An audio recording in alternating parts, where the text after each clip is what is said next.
B J ಪಿಯನ್ನು ಏನು ಈ ಕಲುಷಿತ ವಾತಾವರಣ ಇದೆ ಅದರಿಂದ ಮುಕ್ತಿಗೊಳಿಸ್ಬೇಕು, ಶುದ್ಧೀಕರಣ ಆಗಬೇಕು ಬಿ ಜೆ ಪಿ ಅಂತ ಇತ್ತು.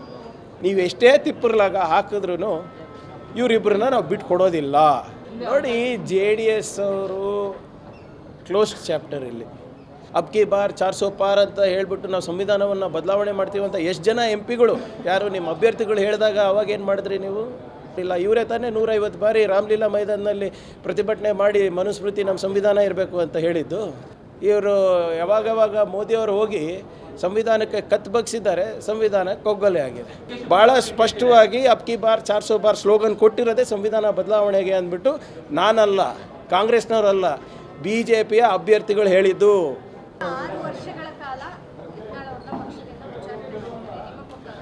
ನೋಡಿ, ಅದು BJP ಅವರ ವೈಯಕ್ತಿಕ ವಿಚಾರಗಳು, ಅವ್ರ ಪಾರ್ಟಿ ವಿಷಯಗಳು. ಅವ್ರು ಯಾರಿಗೆ ಇಟ್ಕೋತಾರೆ ಯಾರಿಗೆ ಬಿಡ್ತಾರೆ ಗೊತ್ತಿಲ್ಲ. ಆದರೆ ಒಂದು ಗಮನಿಸಬೇಕಂದ್ರೆ ತಾವು ಯತ್ನಾಳ್ ಅವರು ಭಾಳ ಸ್ಪಷ್ಟವಾಗಿ ಹೇಳಿದ್ದಾರೆ, ಅವರ ಹೋರಾಟ ಈ ಕುಟುಂಬ ರಾಜಕೀಯ ವಿರುದ್ಧ ಇತ್ತು, ಭ್ರಷ್ಟಾಚಾರದ ವಿರುದ್ಧ ಇತ್ತು. ಅವ್ರದ್ದು ಈಶ್ವರಪ್ಪ ಅವ್ರದ್ದು ಏನು ಹೋರಾಟ ಇದೆ, BJPಯನ್ನು ಏನು ಈ ಕಲುಷಿತ ವಾತಾವರಣ ಇದೆ ಅದರಿಂದ ಮುಕ್ತಿಗೊಳಿಸ್ಬೇಕು, ಶುದ್ಧೀಕರಣ ಆಗಬೇಕು BJP ಅಂತ ಇತ್ತು. ಆ ಹೋರಾಟಕ್ಕೆ ಇವತ್ತು ಕೇಂದ್ರ BJP ಅವರು ಜಟ್ಕಾ ಕಟ್ಟು ಹೊಡೆದ್ಬಿಟ್ಟಿದ್ದಾರೆ. ಹಾಗಾಗಿ ಇವತ್ತು ಕೇಂದ್ರ BJP ಅವರು ಭಾಳ ಸ್ಪಷ್ಟವಾದಂಥ ಸಂದೇಶ ಯತ್ನಾಳ್ ಅವರಿಗೆ ಮತ್ತು ಬೇರೆ ಹಿಂದೂ ಹುಳಿಗಳಿಗೆ ಏನು ಕಳಿಸಿದ್ದಾರೆ ಅಂದರೆ, ನಮಗೆ ಭ್ರಷ್ಟಾಚಾರ ಇಷ್ಟ, ಕುಟುಂಬ ರಾಜಕೀಯ ಇಷ್ಟ, ನೀವು ಎಷ್ಟೇ ತಿಪ್ಪರ್ಲಾಗ ಹಾಕಿದ್ರೂ ಇವರಿಬ್ಬರನ್ನ ನಾವು ಬಿಟ್ಕೊಡೋದಿಲ್ಲ. ಪಾಕ್ಸ್ಕೋ ಅಕ್ಯೂಸ್ಡನ್ನೇ ನಾವು ಮುಂದಿಟ್ಕೊಂಡು ಚುನಾವಣೆ ಮಾಡ್ತೀವಿ. ಯಾರ ಮೇಲೆ ECIR ಕೇಸ್ ಇದೆ, ಯಾರ ಮೇಲೆ ದುಬೈ ಹೋಗೋ ಆರೋಪ ಇದೆ, ಅವರನ್ನೇ ನಾವು ಮುಂದಿಟ್ಕೊಂಡು ಮಾಡ್ತೀವಿ ಅಂತ ಸ್ಪಷ್ಟವಾದಂಥ ಸಂದೇಶ ಕಳಿಸಿದ್ದಾರೆ. BJP ಪಕ್ಷ ಏನಿದೆ ಅದು ಶುದ್ಧೀಕರಣ ಮಾಡಲಿಕ್ಕೆ ಆಗೋದಿಲ್ಲ ನಮ್ಮ ಕಡೆಯಿಂದ. ನಾವು ಬ್ಲ್ಯಾಕ್ ಮೇಲಿಗೆ ಈಲ್ಡ್ ಆಗಿದ್ದೆ, ಹಿಂದೆನೂ ಈಲ್ಡ್ ಆಗಿದ್ವಿ, ಮುಂದೆನೂ ಈಲ್ಡ್ ಆಗ್ತೀವಿ ಅಂತ ಸ್ಪಷ್ಟವಾದಂಥ ಸಂದೇಶ ಕಳಿಸಿದ್ದಾರೆ ಯತ್ನಾಳ್ ಆ್ಯಂಡ್ ಕಂಪನಿಯವರಿಗೆ. ಕಚೇರಿನಲ್ಲಿ ಮೀಟ್ ಮಾಡಿದ್ರೆ ತಪ್ಪೇನಿದೆ, ಅದರ್ಥ ಆಗಿಲ್ಲ. ಈಗ ಮೊನ್ನೆ ನಾನು ಹೋಗಿ ನಮ್ಮ ಸಂಬಂಧಪಟ್ಟಂಥ ಮಂತ್ರಿ CR ಪಾಟೀಲ್ ಅವ್ರಿಗೆ ಮೀಟ್ ಮಾಡಿದೆ, ಸೋಮಣ್ಣ ಅವ್ರಿಗೆ ಮೀಟ್ ಮಾಡಿದೆ. ಅಂದರೆ ನಾನು BJP ಸೇರ್ತಾ ಇದ್ದೀನಾ ಅಥವಾ ಅವ್ರು ಕಾಂಗ್ರೆಸ್ ಸೇರ್ತಾ ಇದ್ದಾರಾ? ಕೇಂದ್ರ ಸರ್ಕಾರದಿಂದ ಪುರಸ್ಕೃತವಾದಂಥ ಯೋಜನೆಗಳು ಬಗ್ಗೆ ನಾನು ಚರ್ಚೆನೇ ಮಾಡಬಾರ್ದಾ? ಅಥವಾ ನಮ್ಮ ಯಾರು ಶಾಸಕರು, ಸಂಸದರು ಅಥವಾ ಮಂತ್ರಿಗಳು ಹೋಗಲೇಬಾರ್ದಾ? ಮತ್ತು ನೀವೇ ಹೇಳ್ತೀರಾ ಕೇಂದ್ರ ಸರ್ಕಾರದಿಂದ ಏನು ತಂದಿಲ್ಲ ಅಂತ ಹೇಳ್ತೀರಾ.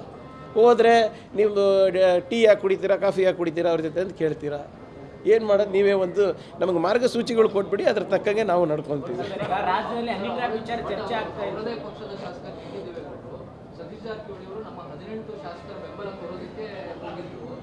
ನೋಡಿ, JDS ಅವರು ಕ್ಲೋಸ್ಡ್ ಚಾಪ್ಟರ್. ಇಲ್ಲಿ ಹೌದಾ ಇಲ್ಲ? ಇಲ್ಲಿ ಪಾಪ ಸದನದಲ್ಲಿ ಯಾರೂ ಇಲ್ಲ ಅವರಿಗೆ. ನೋಡೋಣ ಮುಂದೆ ಏನೇನಾಗುತ್ತೆ ಅಂತ ಕಾದು ನೋಡಿ. ಯಾಕೆ ಇನ್ನು ಇಷ್ಟು ಬೇಗ ಡಿಸಿಷನ್ ತೊಗೋತೀರಾ? ಆಗುತ್ತೆ, ಯಾಕೆ ಆಗೋದಿಲ್ಲ ಹೇಳಿ? ಎಲ್ಲರಿಗೂ ಅವ್ರವ್ರ ರಾಜಕೀಯ ಅಸ್ತಿತ್ವದ ಪ್ರಶ್ನೆ ಅಲ್ವಾ? ನನಗಿರ್ಬೋದು, ಅವರಿಗಿರ್ಬೋದು. We will do what is best for our future, for the future of our constituency. ಹೌದಾ ಇಲ್ಲ? ನೋಡೋಣ. ಸರಿ,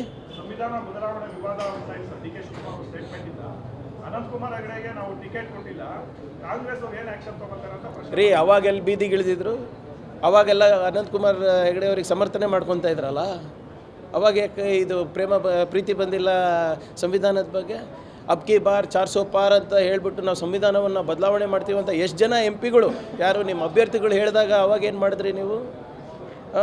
ಸಂವಿಧಾನ ಬದಲಾವಣೆ ಆಗಬೇಕು. ನೋಡಿ, DK ಶಿವಕುಮಾರ್ ಅವರು ಭಾಳ ಸ್ಪಷ್ಟವಾಗಿ ಹೇಳಿದ್ದಾರೆ. ಸಾಕಷ್ಟು ಬಾರಿ ಸಂವಿಧಾನದ ಬಗ್ಗೆ ಇರ್ಬೋದು ಅಥವಾ ಒಳ ಮೀಸಲಾತಿ ಬಗ್ಗೆ ಇರ್ಬೋದು, ಬೇರೆ ವಿಚಾರಗಳ ಬಗ್ಗೆ ಇರ್ಬೋದು, ಕಾನ್ಸ್ಟಿಟ್ಯೂಷನಲ್ ಜಡ್ಜ್ಮೆಂಟ್ಸ್ ಆಗಿವೆ ಸುಪ್ರೀಂ ಕೋರ್ಟ್ನಲ್ಲಿ, ಕಾನ್ಸ್ಟಿಟ್ಯೂಷನ್ ಬಗ್ಗೆ ಆಗಿದೆ. ಅವಶ್ಯಕತೆ ಇದ್ದರೆ ಕಾನ್ಸ್ಟಿಟ್ಯೂಷನ್ನಲ್ಲೇ ಅಮೆಂಡ್ಮೆಂಟ್ ತರೋಕ್ಕೂ ಕೂಡ ಅವಕಾಶ ಇದೆ ಅಂತ ಅವ್ರು ಹೇಳಿರೋದು ಅರ್ಥ. ಈಗ ತಿದ್ದುಪಡಿಗೆ ಬದಲಾವಣೆಗಿದೆ ಭಾಳ. ನೋಡಿ, ಅವರಿಗೆ ಸಮರ್ಥನೆ ಅಲ್ಲ, ಅವ್ರು ಹೇಳೇ ಇಲ್ಲ ಅಂತ ಅವ್ರು ಹೇಳಿದಾರಲ್ಲ. ಸಾಬೀತು ಮಾಡಿದ್ರೆ ರಾಜೀನಾಮೆ ಕೊಡ್ತೀನಿ ಅಂತ ಅವರೇ ಹೇಳಿದ್ದಾರೆ. ವಿಡಿಯೋನು ಚೆಕ್ ಮಾಡಾಗಿದೆ, ಅವರು ಸ್ಪಷ್ಟನೆ ಕೊಟ್ಟಾಗಿದೆ. BJP ಅವ್ರ ಹತ್ರ ನಾವು ಸಂವಿಧಾನದ ಬಗ್ಗೆ ಕಲಿಯೋಕ್ಕಿದೆಯಾ ಹೇಳಿ? ಇವರೇ ತಾನೇ ಬಾಬಾ ಸಾಹೇಬ್ ಅಂಬೇಡ್ಕರ್ ಅವರೇ ಹೇಳಿದ್ದು that it is A living document. ಆ ಕಾಲಕ್ಕೆ ತಕ್ಕಂಗೆ ಇತ್ತು ಅದು. ಸಾಂದರ್ಭಿಕವಾಗಿ ನಾವು ಕಾಲಕ್ಕೆ ಏನು ನಮಗೆ ಬೇಕಾಗಿದೆ ಅದನ್ನು ನಾವು ತಿದ್ದುಪಡಿಗಳು ಮಾಡ್ಕೋಬೋದು ಸಂದರ್ಭದ ಪ್ರಕಾರ ಅಂತ.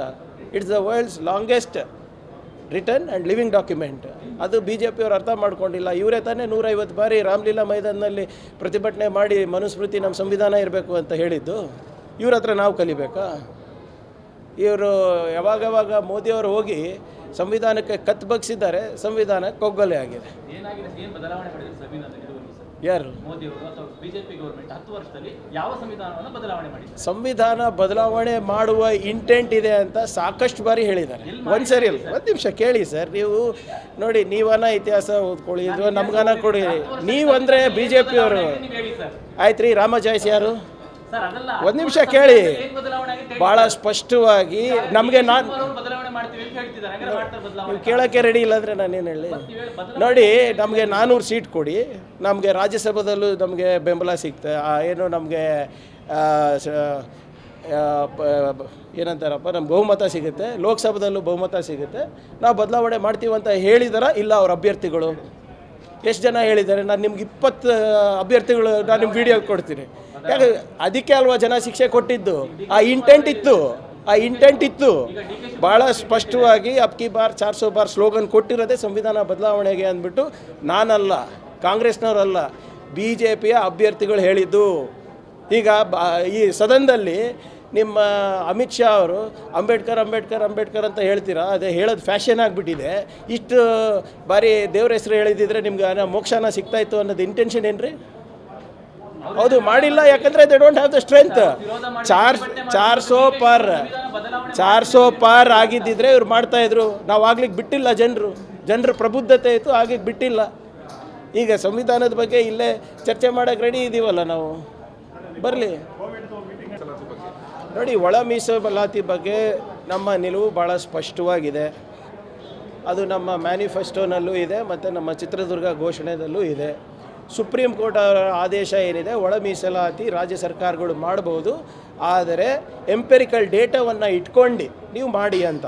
ಎಂಪೆರಿಕಲ್ ಡೇಟಾದ ಡೆಫಿನಿಷನ್ ಏನಿದೆ, it has to be either a solid process driven survey ಅಥವಾ ಸೆನ್ಸಸ್ ಇರ್ಬೋದು. ಸೆನ್ಸಸ್ನಲ್ಲಿ ನಿಮಗೆ ಉಪಜಾತಿಗಳನ್ನು ನೋಂದಾಯಿಸೋಕ್ಕೆ ಅವಕಾಶ ಇದೆಯೋ ಇಲ್ಲೋ ಅಥವಾ ಅವಕಾಶ ಮಾಡಿಕೊಡ್ತಾರೋ ಗೊತ್ತಿಲ್ಲ. ಇವತ್ತು ವರದಿ ಸಬ್ಮಿಟ್ ಆಗಿದೆ. ವರದಿನಲ್ಲಿ ಏನು ಕೊಟ್ಟಿದ್ದಾರೆ ನೋಡೋಣ. ಯಾಕಂದರೆ ನಾವು ಸುಮ್ಮನೆ ನಾವೇ ನಮ್ಮದಾದಂಥ ಒಂದು ಸರ್ವೆ ಮಾಡಿಬಿಟ್ಟು ನಾಳೆ ಕೋರ್ಟಲ್ಲಿ ಸ್ಟೇ ಸಿಗಬಾರ್ದು. ಅದಕ್ಕೆ it should stand the test of law. ಅದು ಭಾಳ ಸ್ಪಷ್ಟವಾಗಿ ನಮ್ಮ ಸರ್ಕಾರದ ನಿಲುವಿದೆ. ಆಮೇಲೆ ಎಲ್ಲ ಸಮುದಾಯಗಳಿಗೆ ಕರೆಸಿ ನಾವು ಮಾತಾಡಿದ್ದೀವಿ. ಒಳ ಮೀಸಲಾತಿ ಬಗ್ಗೆ ಯಾವುದೇ ರೀತಿಯಾದಂಥ ಗೊಂದಲ ನಮ್ಮ ಸರ್ಕಾರದಲ್ಲಿ ಇಲ್ಲ. ನಮ್ಮ ಕಾರ್ಯಕ್ರಮಗಳನ್ನು ನೀವು ನೋಡ್ತಾ ಇದ್ರೆ ನಮ್ಮ ಚಾನೆಲ್ ಅನ್ನ ಸಬ್ಸ್ಕ್ರೈಬ್ ಮಾಡಿ, ಪಕ್ಕದ ಬೆಲ್ ಐಕಾನ್ ಒತ್ತಿ ನಮ್ಮನ್ನ ಬೆಂಬಲಿಸಿ. ಹಾಗೆ ನಮ್ಮ ಕಾರ್ಯಕ್ರಮಗಳನ್ನ ಲೈಕ್ ಮಾಡಿ, ಕಮೆಂಟ್ ಮಾಡಿ, ಅದನ್ನ ಬೇರೆಯವರಿಗೂ ವಾಟ್ಸ್ಆಪ್ ಮೂಲಕ ಶೇರ್ ಮಾಡಿ. ನೀವು ಹೀಗೆ ಮಾಡಿದಾಗ ನಮ್ಮ ಚಾನೆಲ್ ಮತ್ತಷ್ಟು ಜನರಿಗೆ ತಲುಪಲು ನೀವು ನಮ್ಮೊಂದಿಗೆ ಸಹಕರಿಸಿದ ಹಾಗಾಗುತ್ತೆ. ಇದು ನೀವು ಯಾವುದೇ ಖರ್ಚಿಲ್ಲದೆ ಕೆಲವೇ ಸೆಕೆಂಡುಗಳಲ್ಲಿ ನೀಡಬಹುದಾದ ಸಹಕಾರ. ಧನ್ಯವಾದಗಳು.